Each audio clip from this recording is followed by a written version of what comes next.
Hi all welcome to football arena. വരുന്ന club world cup ഇപ്പോൾ football ആരാധകർക്കിടയിൽ വലിയ ചർച്ചാ വിഷയമായി തുടങ്ങിയിട്ടുണ്ട്.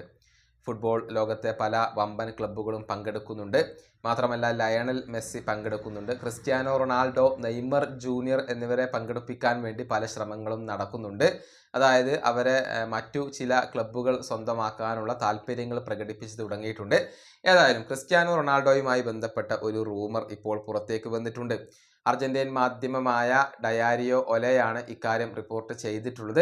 അതായത് അർജന്റീൻ ക്ലബ്ബായ റിവർ പ്ലേറ്റ് വരുന്ന ക്ലബ്ബ് വേൾഡ് കപ്പിൽ പങ്കെടുക്കുന്നുണ്ട്. അവർക്ക് ക്രിസ്ത്യാനോ റൊണാൾഡോയെ സ്വന്തമാക്കാൻ താല്പര്യമുണ്ടായിരുന്നു. അവർ റൊണാൾഡോയെ എത്തിക്കാൻ വേണ്ടി ശ്രമിച്ചിരുന്നു എന്നുള്ളതാണ്. പക്ഷെ അത് ഫലം കണ്ടിട്ടില്ല എന്നുള്ളതാണ് ഒരു വസ്തുത.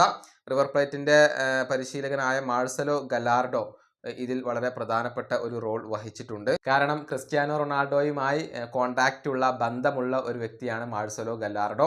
അത് വെച്ചുകൊണ്ടാണ് അദ്ദേഹം ക്രിസ്ത്യാനോ റൊണാൾഡോയെ കൊണ്ടുവരാൻ ശ്രമിച്ചിട്ടുള്ളത്. പക്ഷെ അത് ഫലം കണ്ടിട്ടില്ല എന്നുള്ളതാണ് വസ്തുത. മറ്റു ചില ക്ലബ്ബുകൾക്കും ക്രിസ്ത്യാനോ റൊണാൾഡോയിൽ താല്പര്യമുണ്ട് എന്ന റിപ്പോർട്ടുകളൊക്കെ പുറത്തേക്ക് വന്നിരുന്നു. ഏതായാലും നിലവിൽ ക്രിസ്ത്യാനോ റൊണാൾഡോ അൽ നസറിൽ തന്നെ തുടരാനാണ് സാധ്യത. അദ്ദേഹത്തിന്റെ കോൺട്രാക്റ്റ് പുതുക്കാനുള്ള ഒരുക്കത്തിലാണ്. ഈ വീഡിയോ അവസാനിപ്പിക്കുന്നു. അടുത്തൊരു വീണ്ടും കാണാം.